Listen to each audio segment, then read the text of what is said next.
तो चलिए स्टूडेंट्स, आज के इस वीडियो में हम लोग बात कर लेते हैं मिरर और इससे रिलेटेड कुछ इम्पोर्टेंट डिफिनीशन की। ठीक है, तो अगर हम बात करते हैं मिरर की, तो इसके लिए हम सपोज कर लेते हैं एक हॉलो स्फेरिकल ग्लास। ठीक है, इस हॉलो स्फेरिकल ग्लास को आप बॉल शेप सपोज कर सकते हो और ये अंदर से खोखला होगा, हॉलो होगा। ठीक है, 3D शेप में होगा। अब हम क्या करते हैं, इसको हम बाई प्लेन कट कर दिए। ठीक है, और इसका नाम दे दिए APB। ये कटिंग आप ऐसे भी कर सकते थे, ये कटिंग आप ऐसे भी कर सकते थे, ये कटिंग आप ऐसे भी कर सकते थे, कैसे भी, किसी भी टाइप से। ठीक है, चलिए, तो यहाँ पर एक प्लेन ऑलवेज हमको मिलेगी। ठीक है, अगर हम इसको एक प्लेन से कट कर रहे हैं तो एक साइड में हमको एक प्लेन शेप में मिलेगा, ऐसे ऐसे देखने को मिलेगा, और इधर एक जो है इसमें बल्ब्ड शेप मिलेगा एक साइड में। ठीक है, चलिए, तो यहाँ पर हम आपको क्या बता रहे थे कि हम 3D में ये ग्लास लिए हुए हैं, मतलब एक हॉलो स्फेरिकल ग्लास लिए हुए हैं, इसको हमने कट कर दिया। ठीक है, तो हमको ये शेप मिला। ठीक है, अब इस शेप को हम क्या बोलेंगे, स्फेरिकल सरफेस। इस शेप को हम बोलेंगे स्फेरिकल सरफेस। ठीक है, और अब इस स्फेरिकल सरफेस के किसी एक साइड को आप सिल्वर्ड कर दो या पेंट कर दो। आप इधर से भी इसको सिल्वर्ड कर सकते हो, इधर बाहर का ये जो बल्ब शेप है, और या इसके इनवर्ड पोर्शन को अंदर से भी इसको सिल्वर्ड कर सकते हो। ठीक है, तो मिरर हम इसको कब बोलेंगे, बात आती है मिरर की, तो स्फेरिकल सरफेस का कोई भी एक साइड अगर हम सिल्वर्ड कर देते हैं तो हम उस शेप को, उस स्फेरिकल सरफेस को हम क्या बोलेंगे, मिरर। ठीक है, इस स्फेरिकल सरफेस का कोई एक साइड अगर सिल्वर्ड है तो हम इसको क्या बोलेंगे, मिरर। ठीक है, तो मिरर आपका होता है दो टाइप का। ठीक है, पहला हम सपोज कर सकते हैं कॉनकेव मिरर। ठीक है, दूसरा हम सपोज कर सकते हैं कॉन्वेक्स मिरर। Convex mirror. ठीक है, चलिए इसको हम शेप से और डेफिनेशन में कैसे बोलेंगे। ठीक, चलिए, तो यहाँ पर जैसे हमने आपको बताया, ये हमको मिला था स्फेरिकल सरफेस। ठीक है, और इसको हमने अंदर से कर दिया पेंट या सिल्वर। ठीक है, इसका रिफ्लेक्टिंग सरफेस हो गया आउटवर्ड, रिफ्लेक्टिंग सरफेस हो गया आउटवर्ड। ठीक है, तो इस स्फेरिकल सरफेस का अगर रिफ्लेक्टिंग सरफेस आउटवर्ड, मतलब इसका इनवर्ड पोर्शन अपने सिल्वर्ड कर दी, तो इसको हम क्या बोलेंगे, कॉन्वेक्स मिरर। तो कॉन्वेक्स मिरर का आउटवर्ड सरफेस, या कह सकते हैं रिफ्लेक्टिंग सरफेस आउटवर्ड होगा और इनर सरफेस जो है वो सिल्वर्ड। अब इसका अपोजिट हम बात कर लेते हैं, अगर इसी रिफ्लेक्टिंग सरफेस का ये वाला सरफेस हमने पेंट कर दिया, तो इसका जो रिफ्लेक्टिंग सरफेस है ये हो गया अंदर की ओर, ये हो गया बेटा इसका रिफ्लेक्टिंग सरफेस। ठीक है, अब ये इसका रिफ्लेक्टिंग सरफेस इनवर्ड हो गया और बाहर से हमने इसको कर दिया सिल्वर्ड, तो इसको हम क्या बोलेंगे, आप बोलोगे सर इसको हम बोलेंगे कॉनकेव मिरर। तो कॉनकेव मिरर का डेफिनेशन क्या होगा कि अगर हम स्फेरिकल सरफेस का आउटवर्ड पोर्शन सिल्वर्ड कर दिए, ठीक है, या कह सकते हो मिरर का अगर आउटवर्ड पोर्शन सिल्वर्ड है और इसका रिफ्लेक्टिंग सरफेस इनवर्ड है, ठीक है, तो हम इसको बोलेंगे कॉनकेव मिरर। तो कॉनकेव मिरर और कॉन्वेक्स मिरर, ये इन दोनों के शेप में हो गया डिफरेंस। ठीक है, हमने एक स्फेरिकल हॉलो ग्लास लिया, उसको हमने एक प्लेन के द्वारा कट कर दिया, हमको मिला स्फेरिकल सरफेस। तो स्फेरिकल सरफेस का हमने कोई भी एक पोर्शन जो है सिल्वर्ड कर दिया, तो हमने उसको बोल दिया मिरर। ठीक है, तो मिरर आपका दो टाइप का हो गया, अगर हमने उसको अंदर से सिल्वर्ड कर दिया तो रिफ्लेक्टिंग सरफेस आउटवर्ड हो गया, तब हमने इसको बोल दिया कॉन्वेक्स मिरर। और अगर हम मिरर का इनवर्ड पोर्शन, इसका जो है आउटवर्ड पोर्शन सिलवर्ड कर दें और इनवर्ड पोर्शन इसका रिफ्लेक्टिंग सरफेस की तरह बिहेव करेगा, तो हम इसको बोलेंगे कॉनकेव मिरर। ठीक है, तो चलिए अब हम बात कर लेते हैं मिरर से, स्फेरिकल मिरर से रिलेटेड कुछ इम्पॉर्टेंट डिफिनेशन। ठीक है, चलिए यहाँ पर ये हम सपोज कर लिए ये आपका था स्फेरिकल मिरर। ठीक है, इसको हम थोड़ा सा और एक्यूरेट में इस टाइप से ड्रा कर सकते हैं। ये हम सपोज कर लिए आपका हो गया स्फेरिकल मिरर। ठीक है, हॉलो स्फेरिकल मिरर। ये पोर्शन हमने इसका कंसीडर कर लिया, इसको हमने ऐसे कट कर दिया। ठीक है, और इसको हमने बाहर से कर दिया पेंट या सिल्वर्ड। ठीक है, इसका रिफ्लेक्टिंग सरफेस हो गया इनवर्ड। तो इस मिरर का ये कुछ सेंटर रहा होगा। ठीक है, इसको हम सेंटर को डिनोट कर दिए सी से, और इसी सी को हम क्या बोलते हैं, centre of curvature. Centre of curvature. ठीक है, तो सेंटर ऑफ कर्वेचर बेटा किसको बोलोगे? सेंटर ऑफ कर्वेचर आप बोलोगे कि ये जो मिरर लिए हुए हैं, ये मिरर जिस स्फेरिकल ग्लास का पोर्शन था, उस स्फेरिकल ग्लास का जो सेंटर था, उसी को बोलते हैं centre of curvature of this mirror. ठीक है, चलिए तो यहाँ पर ये जो डायमीटर देख रहे हो आप, अगर इसका हम नाम दे दें ए पी बी। ठीक है, तो इसका जो मिडिल पॉइंट होता है इस डायमीटर का, ए पी बी, ये जो कर्व फॉर्म मिल रहा है, इसका जो मिडिल पोर्शन होता है, इसको हम बोलते हैं पोल। ठीक है, तो पोल और सी, ठीक है, इसको कर दो ज्वाइन एक लाइन से। इसको हमने एक लाइन से ज्वाइन कर दिया। तो इस लाइन को, जो लाइन पी और सी को जोड़ती, इसको हम बोलते हैं प्रिंसिपल एक्सिस। ये हो गया सेंटर ऑफ कर्वेचर आपका। ठीक है, जो मिरर का था, जो स्फेरिकल ग्लास का था, ठीक है, वही मिरर का सेंटर ऑफ कर्वेचर हो गया, जो स्फेरिकल ग्लास का सेंटर था। ठीक है, और ये पीसी लाइन जो है प्रिंसिपल एक्सिस हो गई। ठीक है, अब बेटा यहाँ पोल से ये जो सी का जो डिस्टेंस होता है, इसको हम बोलते हैं, ये उसी मिरर का रेडियस हो। ठीक है, और एवरी पॉइंट पर सेम होगा, कैसे भी हम लोग देख सकते हैं। इसी को आर को हम क्या बोलते हैं, रेडियस ऑफ कर्वेचर।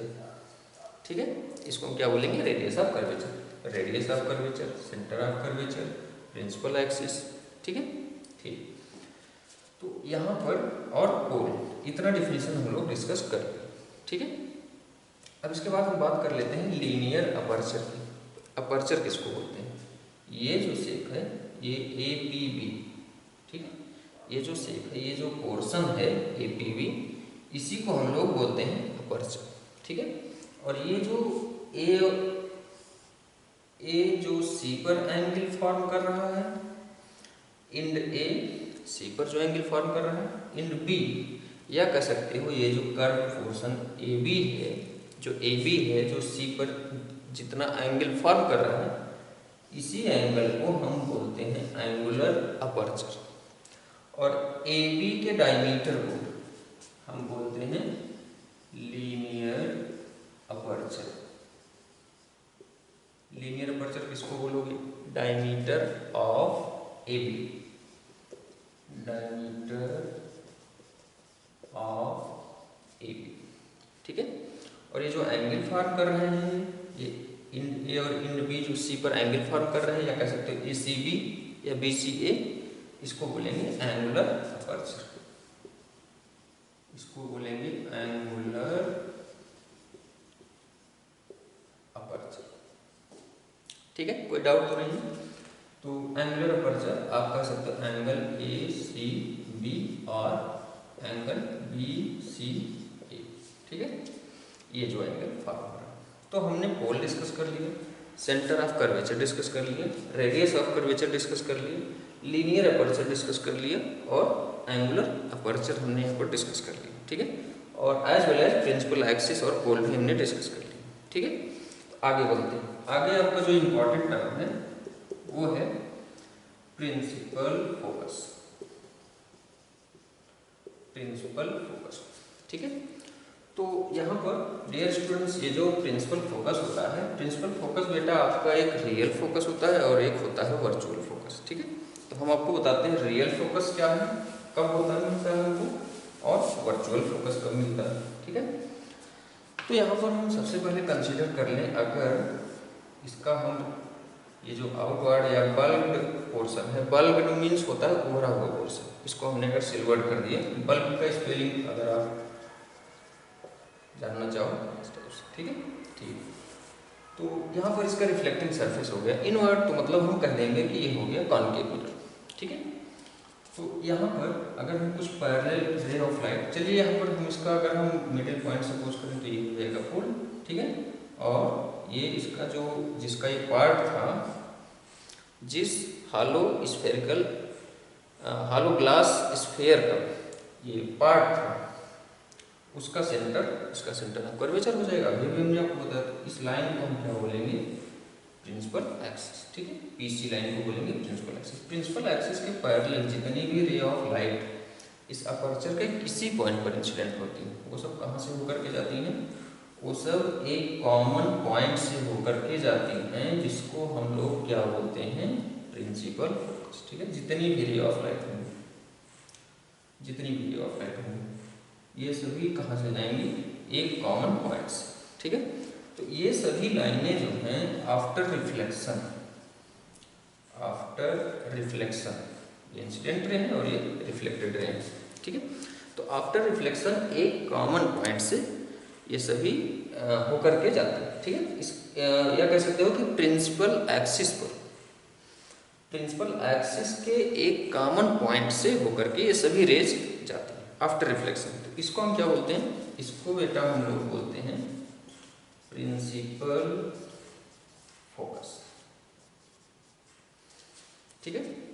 या आप इसको रियल फोकस कॉनकेव मिरर की कंडीशन में बोल सकते हो, रियल फोकस कॉनकेव मिरर की कंडीशन में, ठीक है। अगर हम बेटा यहीं पर क्या ले लेते, कॉन्वेक्स मिरर ले लेते, तो इसका रिफ्लेक्टिंग सरफेस हो जाता आउटवर्ड, ठीक है। ये हो जाता है प्रिंसिपल एक्सिस, ये हो जाता पोल, और ये हो जाता है इसका सी, ठीक है। तो यहाँ पर ये जो कॉन्वेक्स मिरर होता है, ये रे ऑफ लाइट को कर देता है डाइवर्स। कितने एंगल पर डाइवर्स करेगा, तो जितने एंगल पर इंसिडेंट हुआ था, ठीक है। और एक चीज माइंड करिएगा, इस अपर्चर के किसी पॉइंट से हम अगर C को ज्वाइन करते हैं, जैसे यहाँ पर सेंटर ऑफ कर्वेचर था, किसी भी पॉइंट से अगर हम C को ज्वाइन कर देते हैं, मान लो इस पॉइंट से ज्वाइन कर दिए, इस पॉइंट से ज्वाइन कर दिए, इस पॉइंट से ज्वाइन कर दिए, तो बेटा ये सभी dotted line always normal at this point होंगी। जिस पॉइंट पर रे ऑफ लाइट इंसिडेंट हुई है, उस पॉइंट पर ये डॉटेड लाइन जो हम शो कर रहे हैं, जो C से मिल रही हैं, ये ऑलवेज नॉर्मल होती है, मतलब 90 डिग्री पर, ठीक है। तो इसको बोला जाता है एंगल ऑफ आई, इसको बोला जाता है नॉर्मल के साथ जो एंगल फॉर्म करती है इंसिडेंट रे, उसको angle of incidence, reflected ray angle of reflection, ठीक है, ठीक। तो यहाँ पर भी सेम प्रोसेस लगेगा, ये हो जाएगा नॉर्मल, ये हो जाएगा नॉर्मल, ये हो जाएगा नॉर्मल, ठीक है। तो यहाँ पर ये सभी नॉर्मल से, ये सभी रेज नॉर्मल से एंगल आई पर इंसिडेंट होंगी, एंगल आर पर जाएंगे, ये इंसिडेंट रे हो गई, इंसिडेंट रे हो गई, ये हो जाएगा नॉर्मल, ठीक है। इस पॉइंट पर ये हो गया नॉर्मल, डॉटेड लाइन हमने C से ज्वाइन कर दी, तो नॉर्मल से आई पर इंसिडेंट होंगी, आर पर रिफ्लेक्ट होंगी, तो यही phenomena again and again repeat होता जाएगा, ठीक है, ठीक है। इस इधर के लिए ये हो गया नॉर्मल, ये हो गया एंगल ऑफ इंसिडेंस, ये हो गया एंगल ऑफ रिफ्लेक्शन। इधर भी ऐसे, ये इंसिडेंट रे हो गई, ये रिफ्लेक्टेड रे हो गई, ये हो गया एंगल ऑफ इंसिडेंस, ये हो गया एंगल ऑफ रिफ्लेक्शन। तो सभी कंडीशन में लॉ ऑफ रिफ्लेक्शन ये फॉलो करते हुए रे ऑफ लाइट डाइवर्ज हो जाएंगे, ठीक है। तो इसको कॉन्वेक्स मिरर को डाइवर्जिंग मिरर भी कहा जाता है, क्योंकि ये सभी रे ऑफ लाइट को डाइवर्ज करता है, ठीक है। तो अगर हम इनका एक्चुअल देखें तो एक्चुअली में तो ये रे ऑफ लाइट रिफ्लेक्शन के बाद कहीं नहीं मिल रही, ठीक है। लेकिन अगर हम इमेजिन करें ये रिफ्लेक्टेड रे है, ये रिफ्लेक्टेड रे है, ये रिफ्लेक्टेड रे है, ये रिफ्लेक्टेड रे, अगर हम इधर से देखेंगे तो ये रिफ्लेक्टेड रे हमको इधर से आती हुई अपीयर होंगी, इधर से ऐसे, ये वाली भी इधर से ऐसे आती हुई अपीयर होगी। सिमिलरली ये इधर से आती हुई अपीयर होगी, ये यहाँ से आती हुई अपीयर होगी। तो देखो इन सब का जो ये वर्चुअल रे है, एक्चुअल में तो ये सब डाइवर्स हो गई, लेकिन यहाँ पर देखो एक कॉमन पॉइंट पर मिल रहे इनका जो वर्चुअल रे, ठीक है, ऐसा हम सपोज करते हैं।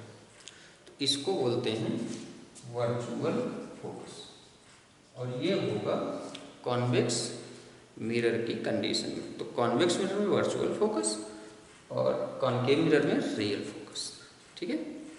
तो इसके बाद हम लोग फोकल प्लेन आपका नेक्स्ट टॉपिक डिस्कस करेंगे, ठीक है। Thank you very much.